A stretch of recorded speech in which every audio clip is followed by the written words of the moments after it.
시청자 여러분 안녕하십니까? 지방자치의 생생한 소식을 전하는 KLN 뉴스입니다. 첫 소식입니다. 민족 고유의 명절인 추석을 앞두고 전통시장을 통한 내수 진작과 소비 확산을 위해 전라북도 전주시가 전통시장 이용 활성화에 발벗고 나섰습니다. 김승균 기자의 보도입니다. 전북지방중기청이 다가오는 추석 대비 전통시장 활성화를 위해 각 기관단체와 하나 되어 민관합동 현장 캠페인을 실시했습니다. 전북 지역 6개 시에서 동시에 시작한 이번 캠페인은 내수 부진과 연일 계속되는 폭염으로 어려움을 겪고 있는 전통시장 활성화를 위해 마련되었습니다. 특히 금년에는 보여주기식 행사가 아닌 실효성 있는 행사가 되도록 각 기관단체 임원들이 전통시장이 아닌 인구가 많은 대형마트 및 시내 중심가에서 캠페인을 전개했습니다.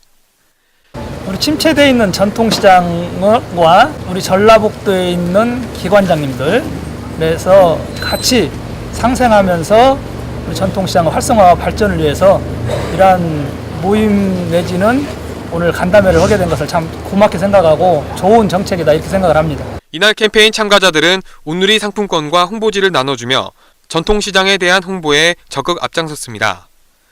전북중기청 정원탁 청장은 이번 캠페인을 통해 소상공인과 대형마트가 동반 상생으로 이어지기를 바란다며 앞으로도 일회성이 아닌 지속적인 홍보와 고객 만족 시스템을 갖춰나가도록 노력하겠다라고 말했습니다. KLN 김승균입니다. 경기 불황에 따른 실업률 증가와 상대적으로 일자리를 구하기 힘든 중장년을 위해 오늘 전라북도 도청에서 중장년 취업 박람회가 개최됐습니다. 정영수 기자의 보도입니다. 국내외 장기적인 경기 불황으로 인해 중장년들의 재취업에 대한 관심이 커져가고 있어 전북도는 2일 40대 이상의 중장년에 포커스를 맞춘 취업 박람회를 개최했습니다. 앞서 전북도는 중장년 구직자들을 위한 재취업 교육 지원 사업인 4050 중장년 제도와 프로그램 등을 추진해 올해 들어 200여 명의 중장년이 재취업에 성공했습니다. 이날 열린 취업 박람회는 희망 잡고 다시 뛰는 중장년을 슬로건으로 중장년의 재취업은 물론 창업 컨설팅까지 연계한 맞춤형 취업 지원 시스템으로 진행됐습니다. 박람회에는 취업 관련 컨설팅관인 20여 개의 부대 행사관을 포함해 이력서에 필요한 증명사진을 촬영해주는 서비스까지 포함됐으며 총 50개의 부스가 설치돼 재취업을 위한 면접이 실시됐습니다. 전북도 중장년들의 인생 이모작 설계에 이번 취업 박람회가 밑거름이 될 것이라는 전망입니다. KLN 정영수입니다. 전라북도 전주시가 개설 계획과 달리 효자동 서곡광장에서 추천대교를 잇는 4차선 도로를 곡선도로로 추진했는데요. 이로 인해 회전 반경이 작아 차량들의 사고 위험이 커져 도로 정비가 시급해 보입니다. 김진구 기자의 보도입니다. 전라북도 전주시가 당초 직선으로 추진하던 도로 개설 계획을 바꿔 곡선도로 개설을 추진해 주민들의 반발이 커지고 있습니다. 송정훈 전주시의회 의원은 2일 임시회 3차 본회의 시정질문에서 효자동 서곡광장에서 추천대교를 잇는 전주천변 왕복 4차선 도로를 개설할 시 경사를 동반한 구분길이 두 곳이 생기는 성경 변경 추진을 당장 중단하고 당초 원안대로 건설해야 할 것이라고 촉구했습니다. 여기에 송 의원은 선형 변경으로 구분길의 회전 반경이 작아 차량들의 사고 위험이 크다고 문제를 제기했습니다. 특히 주민들에게 약속한 것을 다시 어기는 것은 행정의 신뢰와 믿음을 떨어뜨리는 행태라고 비판했습니다. 송 의원은 그간 지역 주민들에게 합의 그리고 지역 발전 가능성을 깡그리 무시한 채 예산 절감과 미관상의 이유로 성경 변경을 추진하는 것은 있을 수 없는 일이라고 역설했습니다. 해당 지역 주민들은 선형이 변경될 경우 일부 종중선상까지 침해한다며 반대가 많다고 강조했습니다. 이에 김승수 전주시장은 지형의 고저차와 도로 접근성, 재정 상황, 안전성 등을 종합적으로 고려할 때 선형 변경이 적절해 불가피하게 선형 변경을 추진하게 됐다며 전문가들과 모든 위험 요소에 대한 정밀한 검토를 통해 안전하게 설계되도록 하겠다고 말했습니다. KLN 김진구입니다. 전라북도 군산에서 유일하게 축구부를 운영한 제1중학교 축구부가 선수 수급 문제와 지도자 영입 등의 문제가 지속되면서 창단 39년 만에 해체를 결정했는데요. 이에 따라 군산 지역의 유소년 축구 선수 육성 등의 차질이 예상됩니다. 유희관 기자의 보도입니다. 전라북도 군산 지역 축구계와 기관단체 등이 나서 군산 제1중학교 축구부 해체 만류에 나섰으나 학교 측은 결국 해체 수순을 밟고 있는 것으로 알려졌습니다. 이에 군산시 축구협회와 제일중학교 동문, 군산교육지원청 등은 학교 측에 군산제일중학교 축구부 해체 철회를 촉구하고 나섰습니다.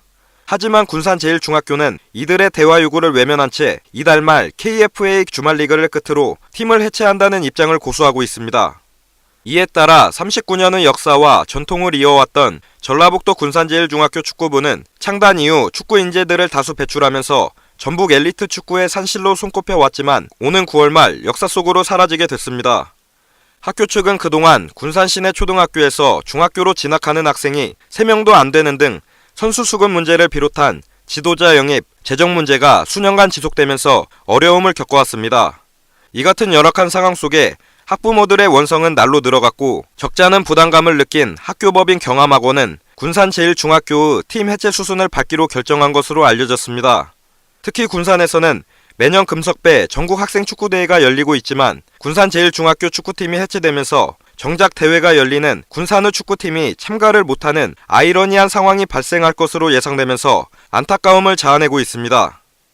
KLN 유희광입니다. 청탁금지법 이른바 김영란법이 9월 28일부터 시행되는데요. 하지만 김영란법이 시행되기도 전부터 추석 선물을 예약했던 기업들이 예약을 취소하는 등 농축산물 피해가 나타나고 있습니다. 김성지 기자의 보도입니다. 추석을 앞두고 김영란법이 시행되기도 전에 농축산업계가 피해를 보고 있어 관계자들의 시름이 깊습니다. 전라북도도 마찬가지입니다. 작년 이맘때쯤이면 한우의 경우 온오프 라인의 주문량이 상당한데 이번에는 뜸하다는 것이 전북의 한 축산 관계자의 설명입니다. 김영란법의 시행은 이번 달 28일이지만 벌써부터 소비 위축이 됐다는 것입니다. 최하 이렇게 구성해가지고 하다 보면은 네. 거의 기본이 7만 원부터 시작하거든요. 5만 원이라는 것이 거의 기본 선물도 안 되는데 예년 같으면 그 택배 주문도 많이 하고 하는데 요새는 뜸해요.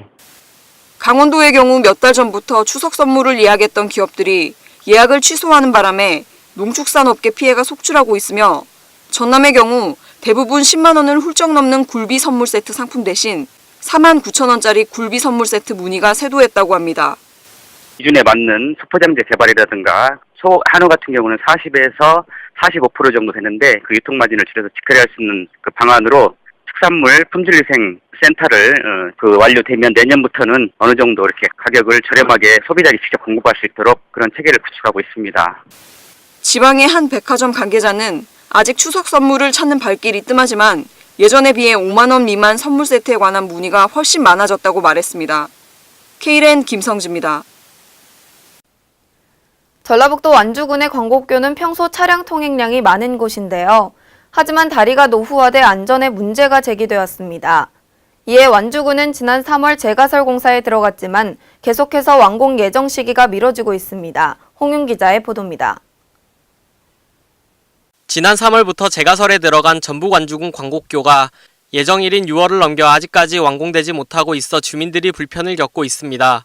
광곡교는 경각산이 접해 있는 데다 임실군 신덕면과 전주 방향으로 갈라지는 삼거리에 위치해 평소에도 차량 통행량이 많은 다리입니다. 그러나 다리가 노후화돼 안전 문제가 제기되는 등 재가설 요구가 많았습니다. 이에 군은 2015년 재가설을 결정 9억가량의 사업비를 들여 재가설에 나섰지만 원래 올해 6월에 완공 예정이라던 다리가 현재까지도 보상협의 지연으로 공사가 늦춰지고 있습니다.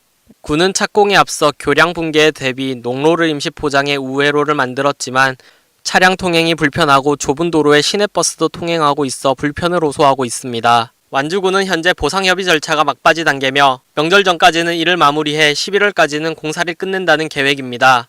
그러나 아직까지 보상협의가 완전히 이루어진 것은 아닌 상태여서 보상협의가 원만히 이루어지지 않는다면 사업이 다음 해로 연기될 가능성도 남아있는 상황입니다. KLN 홍윤입니다. 전라북도가 지난 31일 한국원자력연구원 첨단방사선연구소에서 도내 정부 출형 R&D 기관장 간담회를 개최했습니다.